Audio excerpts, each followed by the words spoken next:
स्त्रियों और बच्चियों के लिए कैमरा वाले स्मार्टफोन पर बैन लगाने का निर्णय आया। एक ओर पंचायत का तर्क और दूसरी ओर नारी सशक्तिकरण का नारा। एक ओर जहां सरकार महिलाओं के सशक्तिकरण के लिए उन्हें नई नई तकनीकों से लैस कर रही है, वहीं दूसरी ओर इस प्रकार की पिछड़ी सोच पर आधारित निर्णय आ जाते हैं। यह बैन मात्र स्त्रियों पर क्यों, पुरुषों पर क्यों नहीं? गांव में भोली भाली स्त्रियां मोबाइल फोन और सोशल मीडिया प्लेटफॉर्म के चक्कर में घर से भाग जाती हैं। 60 वर्ष से अधिक आयु वालों को धरती से रिटायर होना पड़ेगा। इनसे यह पूछ लो कि स्त्रियां सांस तो ले सकती हैं। इससे महिलाओं की सुरक्षा बढ़ेगी और उन्हें रोजगार के अधिक अवसर प्राप्त होंगे।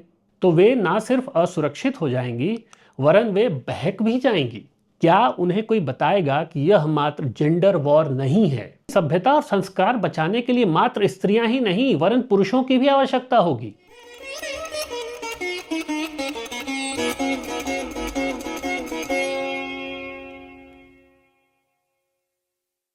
नमस्ते।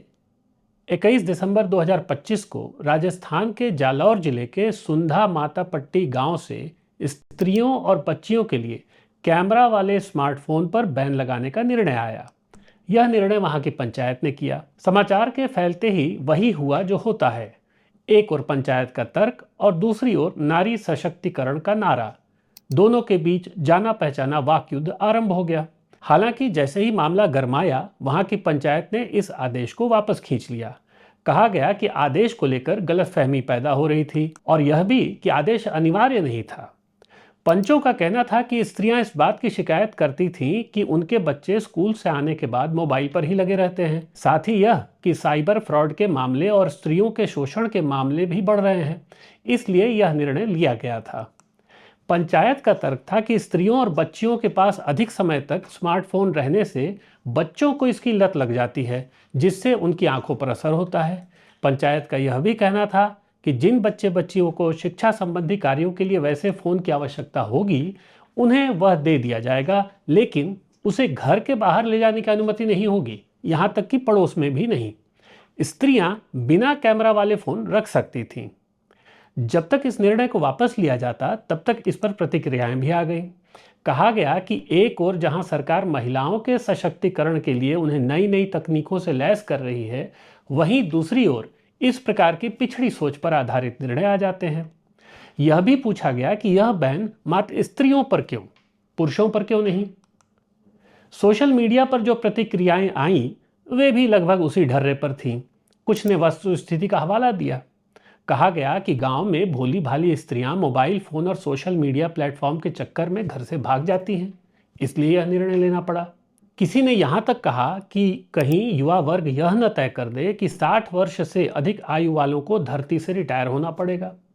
और कुछ ने कहा कि यह एक सड़ा हुआ समाज है, और यह भी कि इनसे यह पूछ लो कि स्त्रियां सांस तो ले सकती हैं, या उसमें भी कुछ नियम होगा। अब यहां तो पंचायत थी जो हमारी साझा सोच में निचले स्तर की मानी जाती है, किंतु नवंबर 2024 में उत्तर प्रदेश राज्य महिला आयोग ने जिम्नेजियम और दर्जियों को लेकर कुछ निर्देश जारी किए, जिसे अटपटा माना गया।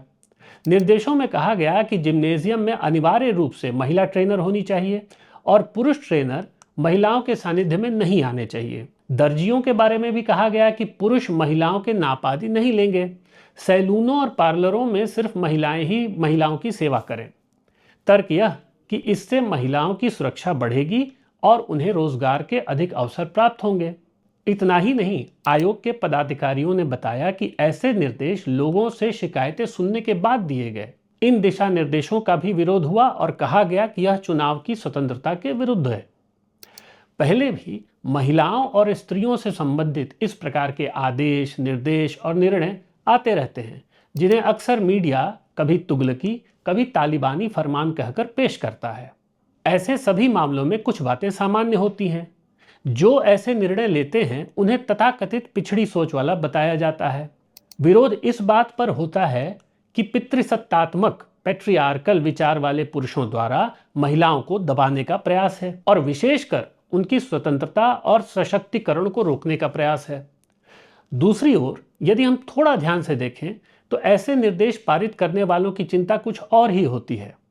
उन्हें लगता है कि आधुनिकता, तकनीक, स्वतंत्रता आदि के नाम पर महिलाओं को ऐसे कार्यों के लिए प्रेरित किया जाता है जिससे वे अपने घर द्वार के दायित्वों को छोड़कर व्यभिचारी आचरण की ओर आकर्षित हों। फिर उन्हें अनेक प्रकार के जालों में फंसाकर उनका आर्थिक, मानसिक, शारीरिक शोषण किया जाए। साथ ही यह भी कि ऐसी स्वतंत्रता के कारण वे ऐसे कार्य करती हैं जिससे न सिर्फ उनका और उनके परिवार का अपमान होता है, बल्कि सामान्य महिलाओं के प्रति भी लोगों का आदर नहीं रहता। उन्हें संस्कृति और संस्कार के लिए हानिकारक माना जाता है। और जैसा कि अधिकतर मीडिया के डिबेट्स में होता है, यह वाद विवाद अंतहीन दिखता है। मजेदार बात यह है कि जब सामने कोई पितृसत्तात्मक सोच वाला व्यक्ति ना हो, तब उनके प्रगतिवादी प्रतिद्वंदी उन्हीं बातों पर ढेरों गोष्ठियां करते हैं, शोध पत्र लिखते हैं और इस बात पर बहुधा डिबेट करते हैं टीवी पर कि आखिर स्मार्टफोन के नकारात्मक प्रभावों से कैसे निपटा जाए। उधर तथाकथित पैट्रियार्कल सोच वाले लोगों की समस्या है सभ्यता और संस्कार को बचाए रखना। कथित तौर पर उनकी अपनी सोच के अनुसार महिलाओं को नियंत्रण में रखना ही एकमात्र उपाय है। उनका मानना है कि यदि महिलाएं घरों से बाहर निकलेंगी और स्मार्टफोन का प्रयोग करेंगी, यूनिसेक्स पार्लर जाएंगी, पुरुष दर्जियों के पास जाएंगी, तो वे ना सिर्फ असुरक्षित हो जाएंगी वरन वे बहक भी जाएंगी। इस प्रकार दोनों पक्ष अपनी अपनी सोच के खूंटे से बंधे रहते हैं और समाज में खुद को समाज का ठेकेदार होने के दावे को पुख्ता करने में लगे रहते हैं। ऐसे व्यवहार के पीछे वस्तुतः हमारा उपनिवेशवाद के तले दबा मानस, हमारा कॉलोनाइज्ड माइंड है। हमारी शिक्षा ने बताया है कि जो गांवों में रहते हैं वे पिछड़ी सोच के ही हो सकते हैं। यदि उच्च पद पर रहकर कोई वैसी बातें करता है, तब यह मान लिया जाता है कि वे मात्र पहनावे में और बोलचाल में ही आधुनिक हो पाए हैं, परंतु हैं वह पिछड़ी सोच के ही। जो गांवों में रहते हैं वे सोचते हैं यह शहरी लोग जीवन के बारे में कुछ भी नहीं जानते।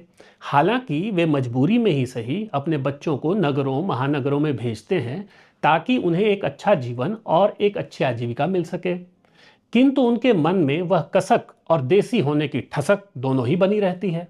उधर नगर में रहने वाला व्यक्ति भले ही गेहूं, चावल और सब्जी की कीमतों पर हाय तौबा मचाए, लेकिन वह गांव के किसान अथवा काम करने वाले किसी भी व्यक्ति को गंवार ही समझता है।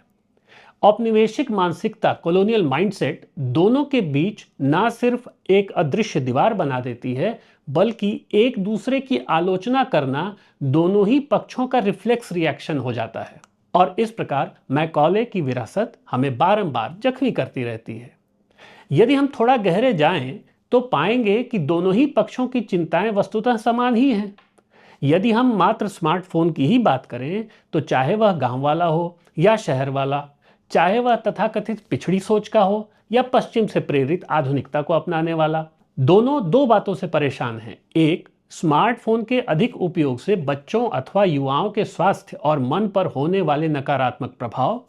दूसरा, स्वतंत्रता और स्वच्छंदता के नाम पर समाज में फैल रहा व्यभिचार, जिसके कारण न सिर्फ परिवार टूट रहे हैं बल्कि प्राण भी लिए और दिए जा रहे हैं। किंतु दोनों पक्ष इन समस्याओं से ऐसे लड़ रहे हैं मानो प्रतिद्वंदी सामने खड़ा है और फौज की दो टुकड़ियां अपने अपने खेमों में तलवार चलाने का अभ्यास कर रही हों, इस भुलावे में कि वे यह लड़ाई जीत जाएंगे।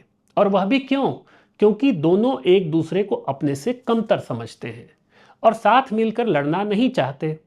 औपनिवेशिक मानसिकता के कारण दोनों ही पक्ष एक दूसरे को ऐसे देखते हैं मानो वे दो अलग अलग ग्रहों से आए हों, जबकि तथ्य यह है कि प्रत्येक आधुनिक के पुरखे उसी गांव से आए हैं और प्रत्येक गांव वाला शहर जाने या शहर जैसी सुविधाओं का आकांक्षी होता है।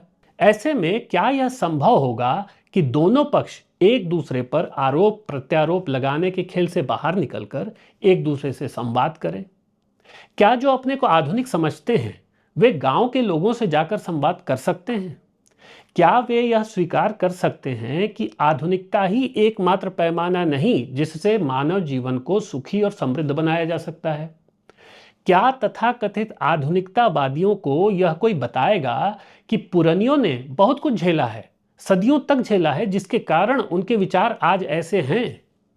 क्या आज के युवा को कोई बताएगा कि आज का समाज स्त्रियों के सम्मान के साथ इतिहास में हुए खिलवाड़ का दंश अपने भीतर लेकर जी रहा है?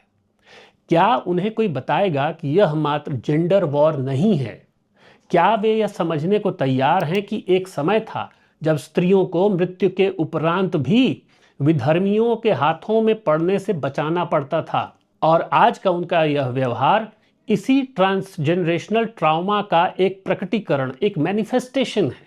क्या गांव वाले यह सोच सकते हैं कि सभ्यता और संस्कार बचाने के लिए मात्र स्त्रियां ही नहीं वरन पुरुषों की भी आवश्यकता होगी? क्या उन्हें कोई बताएगा कि हमारे शास्त्रों जैसे मनुस्मृति में यह स्पष्ट कहा गया है कि स्त्रियों को बलपूर्वक नियंत्रण नहीं किया जा सकता है? क्या उन्हें कोई बताएगा कि मनुस्मृति यह भी कहती है कि स्त्रियां स्वयं के विवेक से ही नियंत्रित हो सकती हैं? ये वे प्रश्न हैं जो प्रत्येक सनातनी के माथे में घूमना चाहिए। क्या वे अपनी औपनिवेशिक मानसिकता के चक्रव्यूह से निकलकर अपने ही लोगों के बीच संवाद स्थापित करने का प्रयास करेंगे? समस्याओं का उन्मूलन एक दिन में नहीं होगा, किंतु यदि संवाद नहीं होगा तो समस्याएं जस की तस बनी ही रहेंगी, बल्कि और विकराल होती चली जाएंगी। दूसरी ओर हमारे देश में बाहर बैठी उन शक्तियों से भी हम लड़ाई हारेंगे जिन्होंने अपने गुर्गे इस देश में आधुनिकता, स्त्री स्वतंत्रता, उन्मुक्त यौन व्यवहार आदि के नाम पर छोड़ रखे हैं। नमस्ते।